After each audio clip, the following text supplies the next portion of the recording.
자, 여러분 어떻습니까? 어떻습니까? 어떻습니까? 그렇게 될 줄로 믿습니다. 부활의 은총, 부활의 생명, 부활의 능력 넘쳐나기를 주의 이름으로 축원합니다.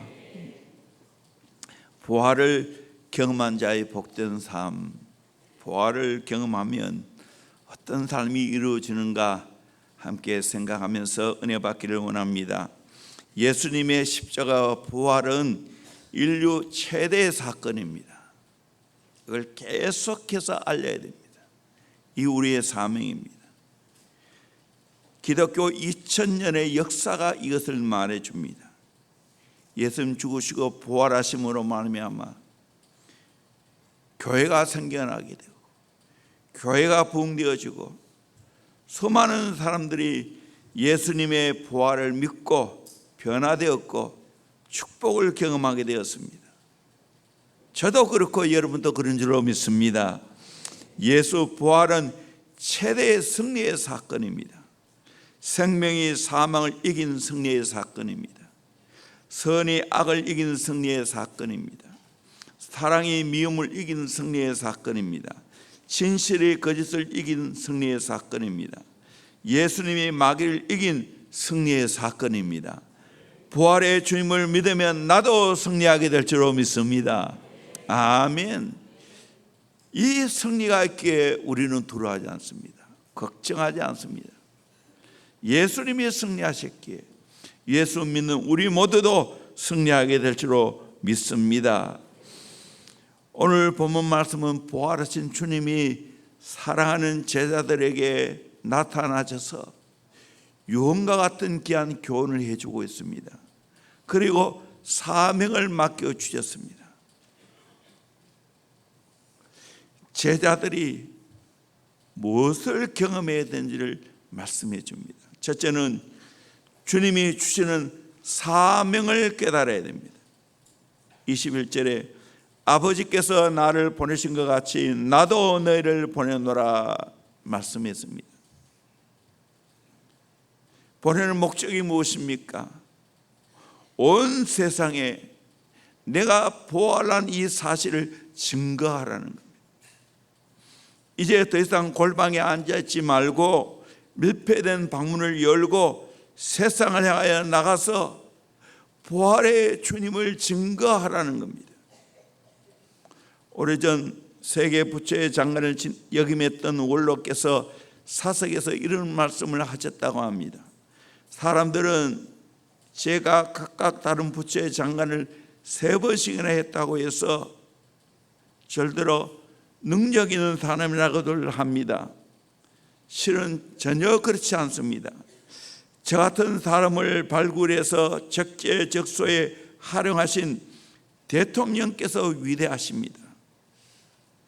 훌륭한 지도자란 숨어있는 인재를 발굴해서 중용할 줄 아는 자라는 의미에서 그분의 말씀이 의미가 있습니다. 근데 이야기가 다 끝나고 자리에서 일어나기 직전 이분이 이렇게 말했습니다. 실은 대통령보다 더 위대한 분이 계십니다. 바로 주님이십니다. 주님께서 저를 이렇게 만들어 주시지 않았더라면 오늘날에 저는 존재하지 않았을 것입니다. 이미 수십 년 전 중국 땅에서 죽어 없어지고 말았을 것입니다. 주님은 정말 위대한 분입니다 라고 말했다는 겁니다. 그분의 고백만 그렇겠습니까? 저의 고백도 여러분의 고백도 가장 위대하신 예수 그리스도, 다시 부활하신 예수 그리스도, 그분이 내 인생의 유일한 소망인 줄 믿습니다.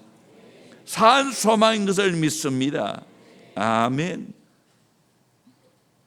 예수님께서 내가 너희를 보내노라 하신 이 말씀 속에는 3가지 의미가 있습니다. 첫째는 예수님께서 나를 통하여 복음을 전파하시겠다는 겁니다. 예수님이 십자가에 우리 죄를 위해 죽으시고 우리를 의롭다 하시기 위해서 부활하신 그 기쁨의 소식을 우리가 전해줘야 되지 않겠습니까? 인류의 소망이 무엇입니까? 참된 구원의 길을 얻는 길이 어디에 있습니까? 부활하신 예수 그리스도 그분 아니겠습니까? 이제 우리들이 예수님의 입이 되어 그의 말씀을 전하고 예수님의 발이 되어 그가 가실 곳을 우리가 가고 그의 손이 되어 예수님이 하실 일을 우리가 해야 될 줄로 믿습니다. 이 귀한 복음 사역은 어떤 천사에게도 맡기지 아니하시고 연약하고 부족한 우리 인간들에게 맡기셨습니다. 그래서 천사도 흠모한다고 했습니다. 우리가 이 땅에 살아가는 이유가 무엇입니까? 날 위해 죽으시고 부활하신 예수 그리스도를 전파하는 이 사역을 감당하기 위해서인 줄로 믿습니다. 전해줘야 됩니다. 나도 구원받고 내가 예수를 믿음으로 의롭다함 받고 이 놀라운 사실을 증거해 주는 사명이 있습니다. 두 번째로 보내신 분이 필요하다는 겁니다.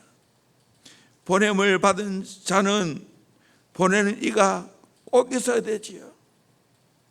그리고 보내신 이의 메시지가 있어야 되죠. 그리고 메시지를 뒷받침할 능력과 은혜도 필요하지요. 어려울 때 내가 요청하실 후원자도 필요하지요. 그분이 누구입니까? 우리를 이 땅에 사명자로 보내신 예수 그리스도인 줄로 믿습니다. 하늘과 땅의 건설을 가진 예수 그리스도인 줄로 믿습니다. 그분이 우리에게 필요하다는 사실입니다. 세 번째로 예수님처럼 순종함으로 감당해야 된다는 겁니다. 예수님께서 하나님의 보냄받고 사명을 잘 감당했습니다. 철저하게 순종했습니다. 저와 여러분 또 예수님처럼 이 땅에 사명자로 태어났다는 걸 알고 사명 감당하기 위해서 철저하게 순종해야 될 줄로 믿습니다. 그럴 때 하나님이 내게 주신 사명 감당합니다. 저도 하나님의 은혜로 제자를 삼아 이 제자를 세계에 파송하라는 사명을 깨닫게 해주었습니다.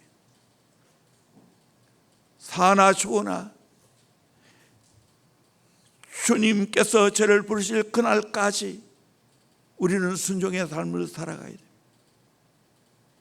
이 사명에 우리의 인생을 걸어야 됩니다. 사명이라는 복음송이 있는 것처럼 우리는 사명에 죽고 살아야 됩니다.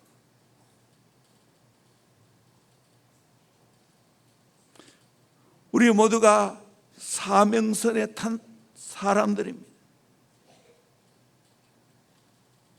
최하진 선교사님의 책 중에 반응이라는 책이 있습니다. 선교사로 부름받고 순종하는 모습을 그려놓고 있습니다. 더 늦기 전에, 더 후회하기 전에, 더 늙기 전에 하나님 앞에서 내 모든 걸 벗어버리고 반응을 해야 된다는 거예요. 하나님의 죽여주심에 반응한다. 하나님의 높여주심에 반응한다. 하나님의 보아주심에 반응한다. 하나님의 자유주심에 반응한다. 하나님의 비워주심에 반응한다. 하나님의 발탁하심에 반응한다. 하나님의 밀어주심에 반응한다. 하나님의 배짱 주심에 반응한다. 하나님의 주도하심에 반응한다. 아멘. 늦게 아멘 합니까? 하나하나에 아멘 해야지. 사명자에 가는 길은 최고의 축복의 길입니다. 사명자의 삶은 최고로 아름답습니다. 사명자의 선 자리는 보배롭습니다. 예수님의 12 제자는 사명자의 삶을 살아갔습니다. 사도 요한을 빼고는 다 선교의 제물이 되었습니다. 사명 때문에 자기 인생을 내놓았습니다. 베드로는 로마에서 십자가에 거꾸로 못 박혀 순교했습니다. 야고보는 예루살렘에서 참수행을 받아 순교했습니다. 요한은 도미니티아누스 황제 아래서 박해를 받을 때 끓는 가마속에 던져졌지만 기적적으로 살아나 후에 반모섬으로 추방되었다가 에베소에 와서 마지막을 보내며 하나님 나라 갔습니다. 안드레는 그리스의 바트라에서 십자가형을 당했습니다. 빌립은 소아시아에서 교수형을 당했거나 돌로 쳐서 죽음을 당했습니다. 바들로메는 아르메니아에서 살 가죽이 벗기고 참수를 당했습니다. 마태는 에도피아의 칼로 살을 당했습니다. 도마는 인도에서 창에 찔려 죽었습니다. 작은 야고보는 예루살렘 탑에 던져져서 돌과 곤봉에 맞았지만 살아남아 있다가 톱으로 잘려 죽었습니다.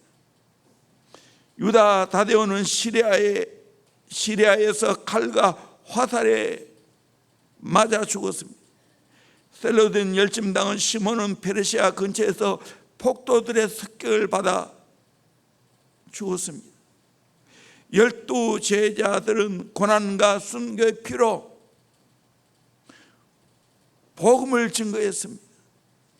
생명 바쳐 사명을 감당했습니다. 왜 그렇게 할 수 있었습니까?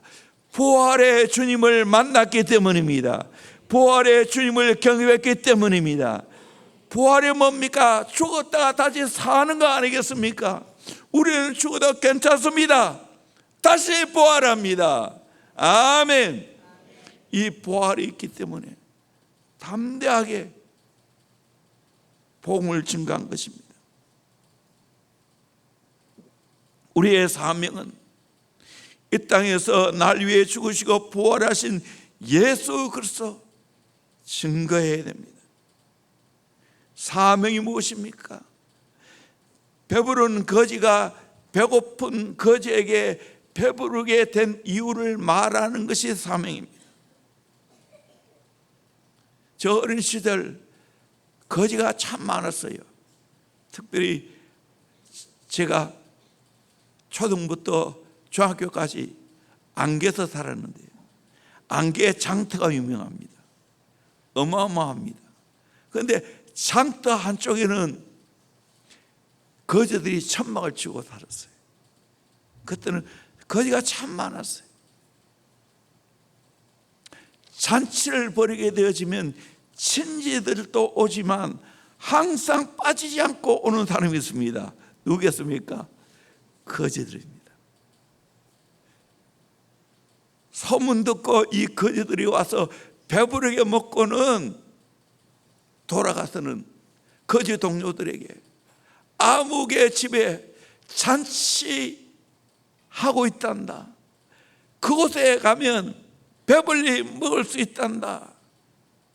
그때 보면 차별되지 않고 똑같이 상을 차려주는 걸 봤어요. 우리의 사명이 뭡니까? 예수 만났어. 부활의 주님 만났어. 영육에 배부르게 되었어요. 하나님의 엄청난 축복을 받게 되었어요. 그걸 깨닫게 되었어요. 이 사실을 경험한 자는, 이 놀라운 은혜와 축복을 경험한 자는 전하지 않을 수가 없습니다. 저와 여러분이 부활의 주님을 만나고 주님 나라 갈 때까지 이 예수 생명의 복음을 증거하는 우리 모두가 되기를 주의 이름으로 축원합니다. 사망에 붙잡혀 살기를 주의 이름으로 축원합니다. 두 번째로 평강이 있어야 됩니다. 부활하신 주님은 제자들에게 너희들이 꼭 있어야 할 것이 있다. 그게 뭡니까? 평강입니다. 19절에도 보면 하반절에 너에게 평강이 있을지어다. 21절에도 예수께서 또 이르시되 너에게 평강이 있을지어다. 26절 하반절에도 너에게 평강이 있을지어다. 부활하신 주님은 사랑하는 제자들에게 평강이 있기를 기원했습니다. 이 평강이라는 이 말은 헬라어로 에이레네라는 말입니다. 히브리어는 살롬이죠. 히브리 사람들이 만날 때마다 살롬하고 인사합니다. 이것은 단순한 마음의 평강만을 말하는 게 아닙니다. 훨씬 더 완전하고 종합적인 행복 등을 내포하여 삶의 충족감이 넘치는 것을 말합니다. 오늘 저와 여러분들이 경험해야 될 것이 있다면 평강인 줄로 믿습니다. 예수님이 주시는 평강을 가지고 살아가야 돼요. 제자들은 부활의 주님을 만나고 이 평강을 경험했습니다. 첫째는 두려워하는 제자들에게 안전함을 갖게 하는 평강입니다. 모든 걸 의지하고 따랐던 제자들이 스승인 예수님이 토끼 어린 유대인들에 의해 십자가에 처참하게 처형당하자 이제 우리 차례가 아니겠는가, 두려운 가운데 문을 걸어 잠그고 두려워 떨고 있었습니다. 그때 부활의 주님이 나타났어. 평강이 있을지어다. 한 번 더 도마가 있을 때 다시 나타나서 평강이 있을지어다 말씀했습니다. 우리 인간은 두려워하는 존재입니다. 리차드 폼브랜드 목사님은 성경을 읽은 가운데서 두려워 말라는 것이 365번이 있다는 거예요. 이 말은 365일 동안 두려워하지 말라는 거예요. 두려움을 극복하는 비결이 뭡니까? 우리 주님이 우리에게 주시는 평강을 내가 누리게 되어지면 될 줄로 믿습니다. 요한복음 14장 27절 말씀 같이 봅니다. 시작. 평안을 너희에게 끼치노니 곧 나의 평안을 너희에게 주노라. 내가 너희에게 주는 것은 세상이 주는 것과 같지 아니하니라. 너희는 마음에 근심하지도 말고 두려워하지도 말라. 너희들은 마음에 근심하지도 말고 두려워하지도 말라고 했습니다. 평안을 너에게 끼친다고, 나의 평안을 너에게 준다고, 세상의 평안이 아니라 예수님이 주시는 평안을 우리가 받아야 될 줄로 믿습니다. 그러면 두려움이 없습니다. 어떤 일을 만나도 두려움이 없습니다. 세상의 여러 가지 사건 때문에 일이 일비하지 않습니다.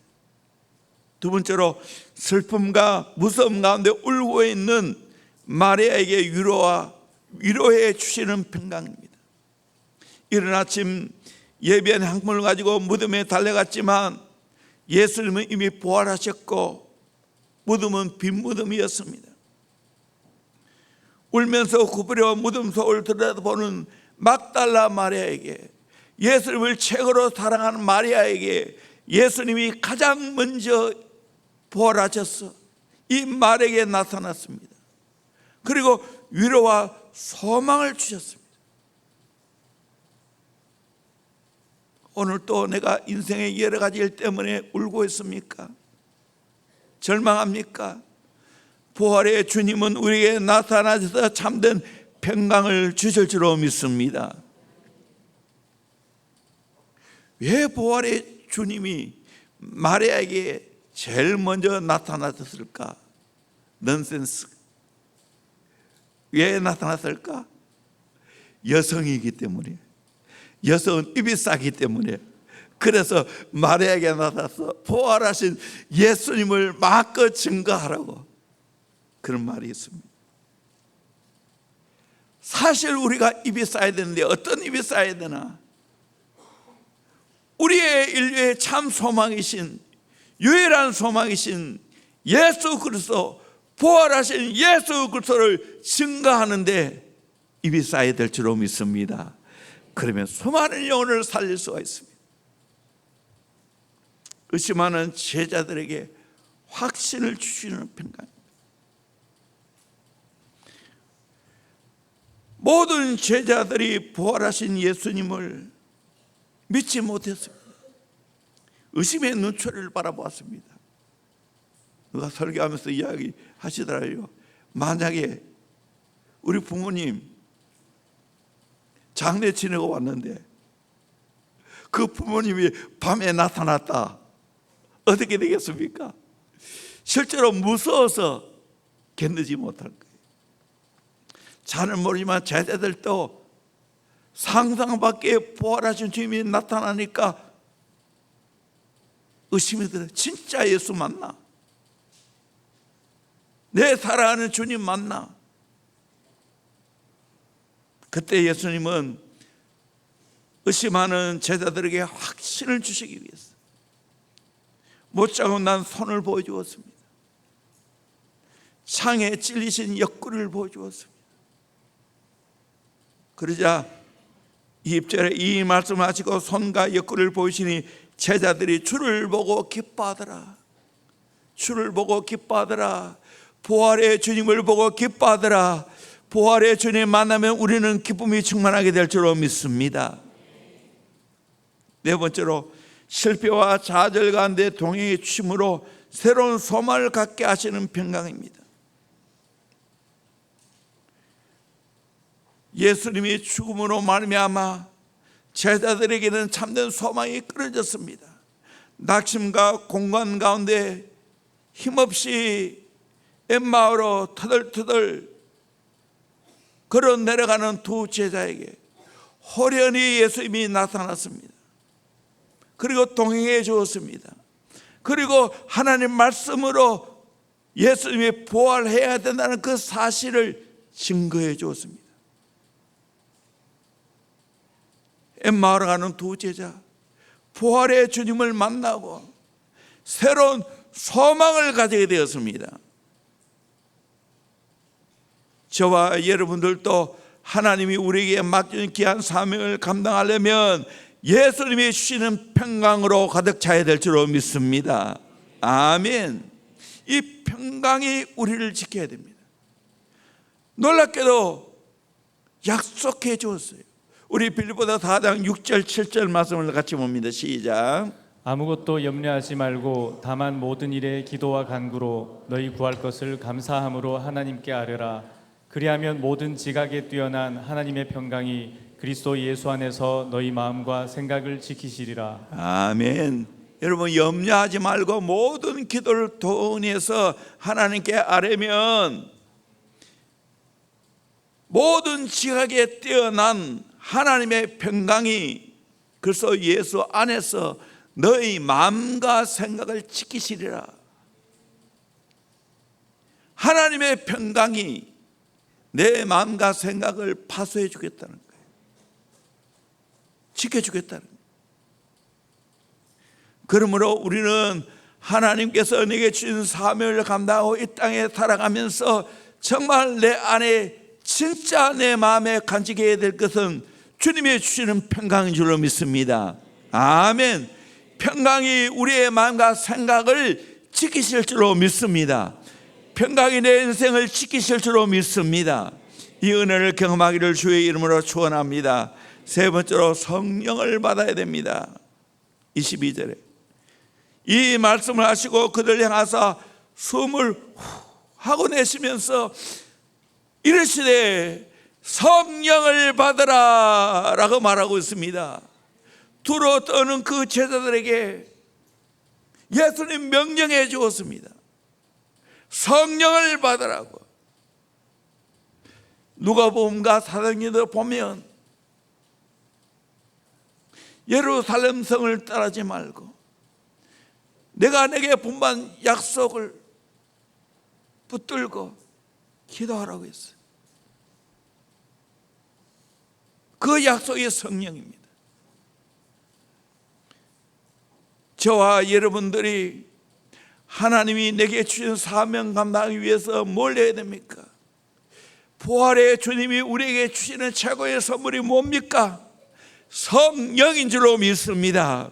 성령을 받아야 될 줄로 믿습니다. 아멘.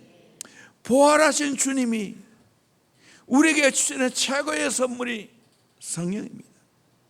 오순절날 성령이 임함으로 말미암아 그들이 성령 충만 받았습니다. 그러자 그들이 담대하게 예수 죽으시고 부활한 그 사실을 증거했습니다. 두루 떠는 제자들, 그들이 이제는 성령 받고 나니까 두려움이 없어졌습니다. 사명을 깨달았습니다. 내가 너희들 말 듣는 것이 옳으라, 하나님 말씀 듣는 것이 옳으라 하면서 담대하게 예수를 증거했습니다. 저와 여러분이 이 땅에 살아가면서 사명을 감당하려면 성령 받아야 될 줄로 믿습니다. 성령 받으면 내 인생의 문제가 해결될 줄로 믿습니다. 23절 우리 같이 보도록 합니다. 시작. 너희가 누구의 죄든지 사하면 사하여질 것이요 누구의 죄든지 그대로 두면 그대로 있으리라 하시니라. 아멘. 성령 받고 복음을 증거하면 사죄의 은총이 있게 될 줄로 믿습니다. 아멘. 우리는 이 귀한 사명을 감당해야 됩니다. 성령 받고 제 문제를 내가 먼저 해결받아야 됩니다. 또 인류의 최고의 문제가 뭡니까? 제 문제 아니겠습니까? 사람 앞에도 그렇지만 하나님 앞에 가장 큰 문제가 뭡니까? 죄 문제입니다. 그런데 우리가 성령 받으면 죄 문제가 저절로 해결될 줄로 믿습니다. 아멘. 힘으로도 안 되고 능으로 안 되지만 하나님의 영으로 되는 줄로 믿습니다. 아멘. 죄 문제를 해결할 길은 우리가 은혜 받고 성령 받는 겁니다. 내가 죄 때문에 예수님께서 십자가에 죽으시고 우리를 의롭다 하시기 위해서 3일 만에 부활하신 그 예수 그리스도를 믿으면 내 인생의 모든 불행이 다 끝이 나게 될 줄로 믿습니다. 행복 시작이 될 줄로 믿습니다. 우리 같은 죄인이 의인되게 될 줄로 믿습니다. 이 복음이라는 사실입니다. 성령의 역사로 말미암아 우리는 영적으로 비상해야 됩니다. 하형료 목사님, 미국의 기업까지요, 우리 한국에 와서 설교도 많이 하시고 또 사랑의 교회 단골 메신저였죠. 심장 이식 수술을 받고 좋은 걸 양보하고 안 좋은 걸 받고 또 한 번 더 받았지만 결국에는 하나님 나라 가셨습니다. 그분이 우리 한국에 와서 복음을 전할 때 우리가 독수리처럼 영적으로 비상해야 된다고 말했습니다. 독수리는 큰 날개를 통하여 수직으로 비상한다는 거예요.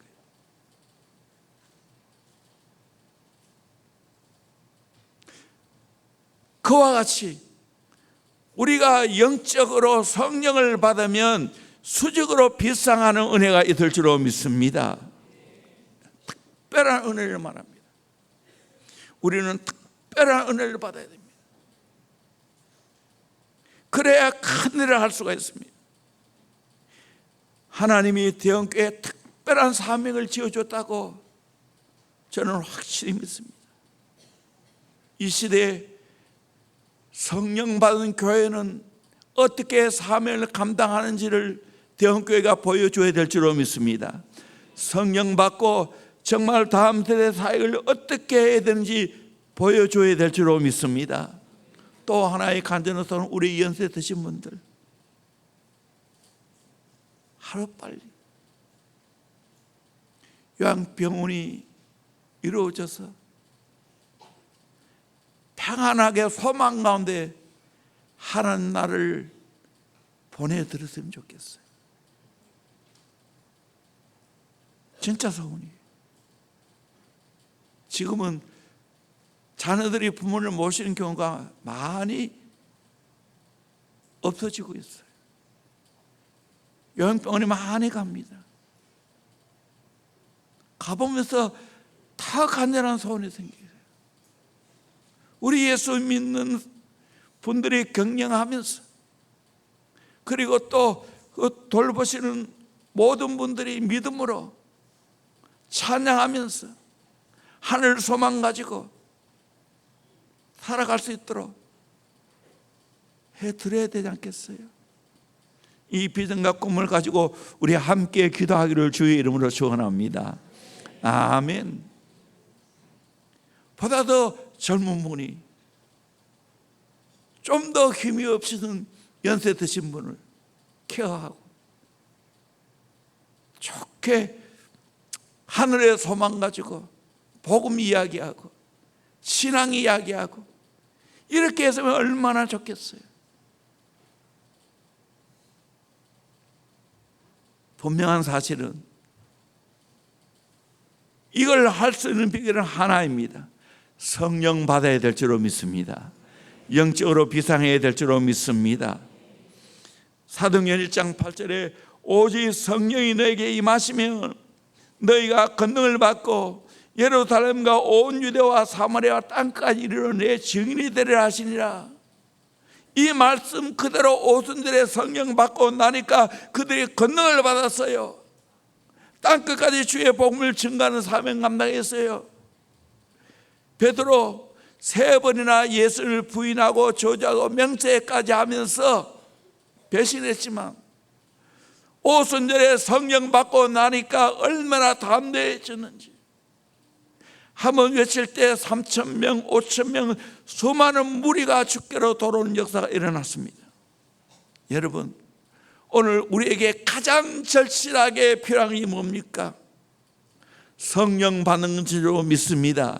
성령 받아야 됩니다. 우리 아이들도 성령 받아야 됩니다.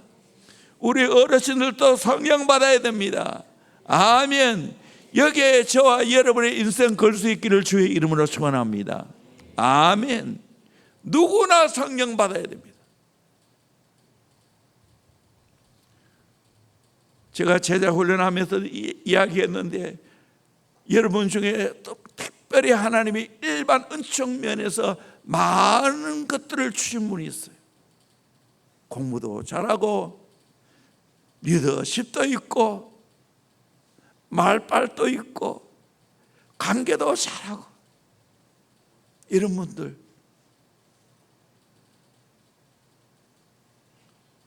특별한 은총을 받아야 돼요.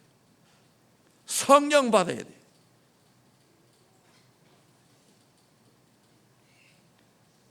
이것밖에 없다는 마음으로 성령 받아야 됩니다. 기도해야 됩니다. 이런 분을서로 목숨 걸고 기도해야 됩니다. 기도 안 하면 어떻게 되는지 아십니까? 일반 은총으로 사역합니다. 내 지식, 내 말빨, 내 리더십. 그러면 어떻게 되는지 아십니까? 많은 사람들에게 상처 줍니다. 나는 이렇게 잘했는데 너는 왜 이렇게 못하나? 그거 들으면서 앉아있는 사람이 상처받아요. 상대방이 상처받아요. 어떻게 해야 됩니까? 다 성령 받아야 돼요. 성령님께 길들여져야 돼요. 성령님의 능력을 받아야 돼요. 그럴 때 그것을 덮고 그 귀한 것들이 하나님 앞에 멋있게 쓰임받게 될 줄로 믿습니다. 우리 아들 왜 성령 받아야 돼요? 목사님 왜 너희들이 열릴까?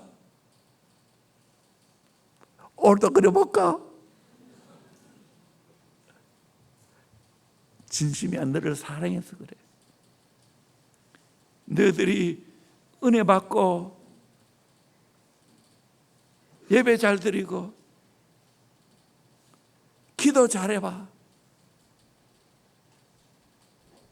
거기에 다 딸려와. 여러분, 예배가 세상에 제일 재미있어야 됩니다. 아멘. 기도가 세상에 제일 재미있어야 됩니다. 이 득도한 거예요. 이 침노해서 하늘의 것을 정치한 사람이에요. 나는 대형교회 이런 교회 되기를 소망합니다. 저도 어린 시절에 예배가 제일 지루했어. 예배가 제일 힘들었어. 찬송가 한 번 더 부르자 하면 신경이 얼마나 나는지 몰라. 그런데 은혜 받고 나니까 성령 받고 나니까 예배가 제일 재미있어, 제일 좋아, 기도가 제일 좋아. 하나님 만나는 그 즐거움이 얼마나 좋은지 몰라. 기도의 맛을 제가 제일 느끼는 건 언제나 줄 30분 일찍 옵니다. 5시 반에 제자 훈련하는데 5시까지 오라고. 저도 한때는 나는 기도 안 하고 기도하고 올라오라 했는데 이제 바꿨어요. 나도 기도한다. 그래서 하다 보면 5시에 맞출 때도 있고 또 한 10분 늦을 때 있어. 그러면 불과 20분 30분 기도하는데 이 기도 시간이 얼마나 맛이 있는지 경험한 자만 압니다. 맛본 자만 압니다. 이걸 모르니까 치료하고 힘들지, 뺑소니 치지. 여러분, 성령 받으면 이 모든 것이 살아나고 회복되게 될 줄로 믿습니다. 세상에서 예배가 제일 즐겁고 제일 행복하게 될지어다. 기도가 제일 행복하게 될지어다. 여러분, 하나님과 독대하고 하나님 만나는데 하나님의 모든 걸 다 얻는데 우리 인간은 다 똑같아요. 하나님께 받은 것을 주는 거예요. 깨달은 말씀을 주는 거예요.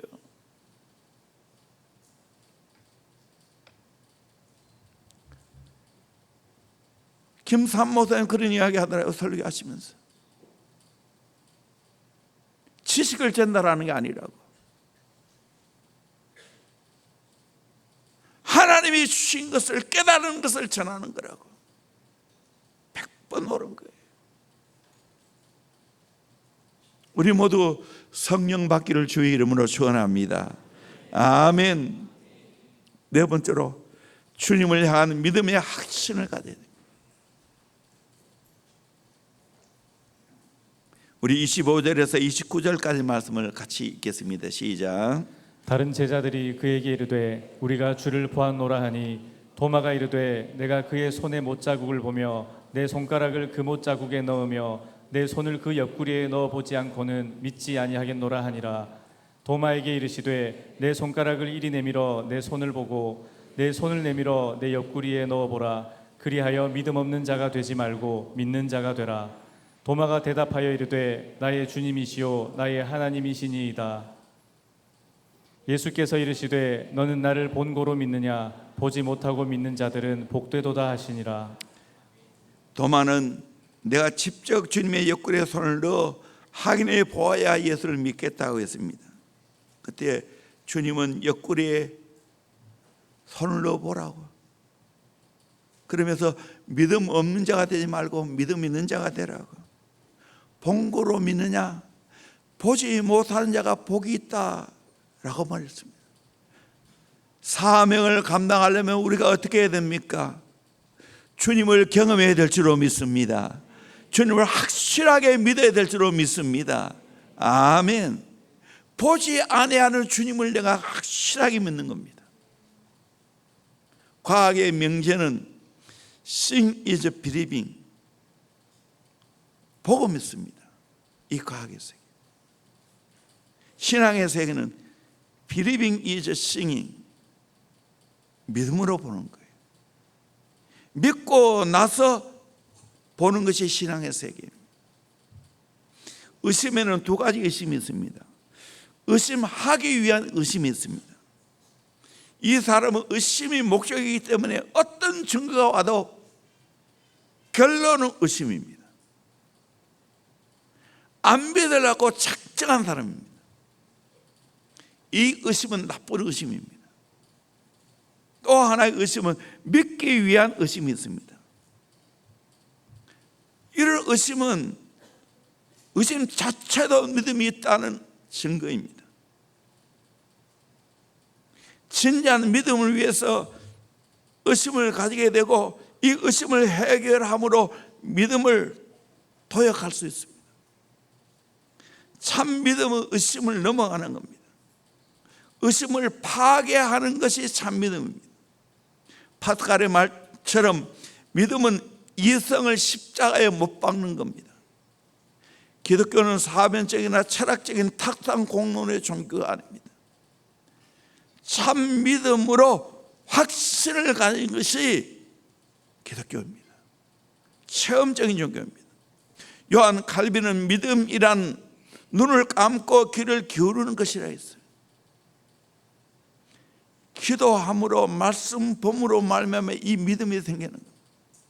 예수 믿는 것이 받은 증거 많도다 했는데 정말 우리가 더 예수를 잘 믿기를 주의 이름으로 축원합니다.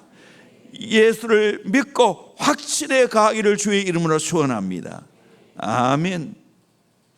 여행을 하다 보면 호텔방 옷장 안에 조그만 금고가 넣어 있죠. 기저한 거 거기에 넣어두고 보내라는 거예요. 그리고 방 안에 더 기저한 것은 호텔 프론트에 맡기라는 거예요.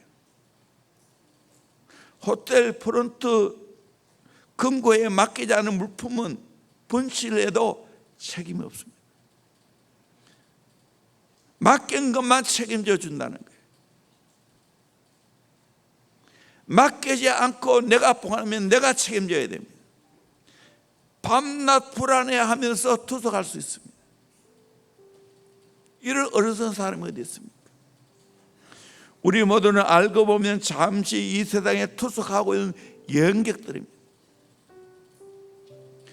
그러기에 우리는 이 세상의 주인 되시는 주님께 모든 것을 맡겨야 될 줄로 믿습니다.